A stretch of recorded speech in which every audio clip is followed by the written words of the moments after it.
Hello, and in this video I'm going to give you an overview of the procedural stairs.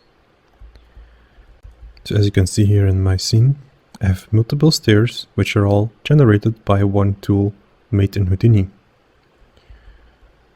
So we can have, for example, here a version that is bent, a longer version, shorter version, and a version that is bent to the other side with like a high handle. So the tool has multiple options to get the stairs you would like to have in your game. Now for the tool itself, it is driven by a line you draw.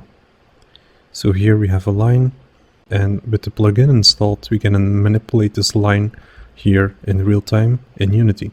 And as you can see, it's also working quite fast, that we instantly see results when we release our line. So we can fine-tune what we would like to have in our game. And of course we have also multiple settings, like for example we can get the width, we can change the width, we can add a height here, we can also increase this part, we can also increase the handle height, we can add some lights here on the side, so that's also possible. And it is also possible for deformations. So let's say you want a bent version, we have then a built-in bend option that bends the stairs, like you would see here. So in this case it might be too extreme. We can easily lower it by changing the value over here.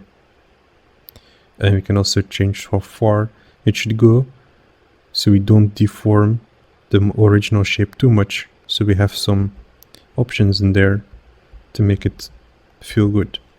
There are also options here for UVs, and the way our UVs are done is by a trim texture.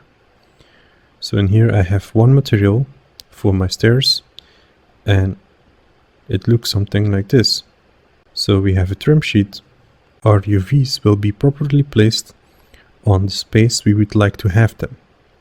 So you can use your own trim sheet and decide where the UV pieces should come. So as you can see here, this piece is nicely tiled along the end.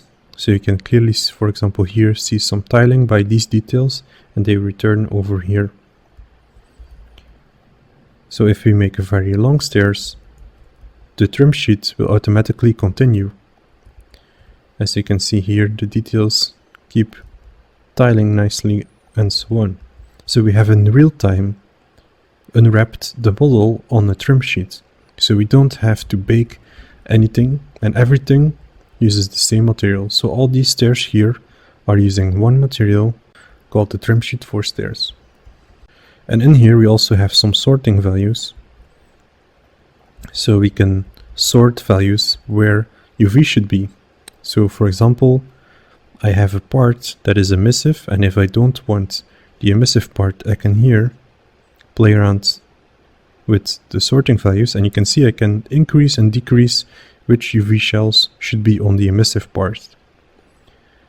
And this is really nice to have control on where the UVs are in game engine. So in here I have a version that doesn't have these lights everywhere. But if you want a little bit lights, then we can easily sort the values here. And I built also in a multiplier, so we can multiply or stretch the texture a little bit. So this is maybe too much. So we can make different results. And here in Houdini I will quickly go over the steps of building this. So of course we will start from this line, because this will be our basic input. And then we convert this line to a flat beginning and a flat ending. Then we will use the sweep node. And in Houdini 18 they have updated the sweep node, and it can also manage automatic unwrapping. And we can already see here that we assigned colors on certain parts. So red means that they are small parts. That means they will be using the small details of my trim sheet. Green will be the middle part of the medium size. So these will use medium shapes of my trim sheet. And blue is then the big size, which use my big piece of my trim sheet. Then in this loop, then we decide where our UV should come. So for example, a small shell should come over here, then for a medium it should be placed here, and for a large it should be placed here. And because we do this in a loop, the loop will do this automatically for all the UVs. So at the end of the loop, you will have automatically all the UVs of this model. So by controlling one loop at a time, we have fully procedurally unwrapped this. And this system is then also here used for one of the stair steps. So we do the same technique with the red ones, small ones, green middle ones, and blue large ones. So we have very similar approach to this model as well. And then we copy this model on our original line that we have. So we have now also these support piece with then the stairs on them. Then we also here have the handle parts, and here again I will use some of the new features from Houdini 18, where we have automatic unwrapping and so on. Then when we are finished with our model, I can here have then the option to choose to bend it. As you can see here, I have added some extra topology to make sure everything is nicely bended, and if you want, you can control this amount of topology added. What is also possible is that you can build custom colliders. So this is here a small example on how can I generate a custom collider. So as you can see here, this model is then also procedurally generated based on this input. So that's also great to know that we can procedurally generate also our colliders if you're looking for that.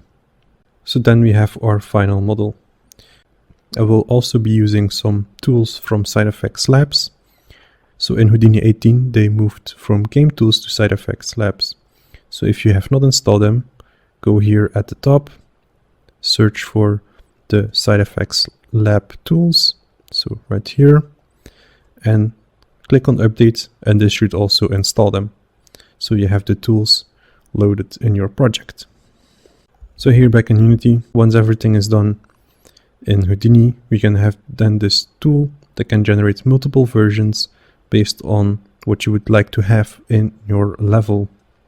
That was it for the overview, and I hope you will start watching these tutorials soon. Thank you for watching.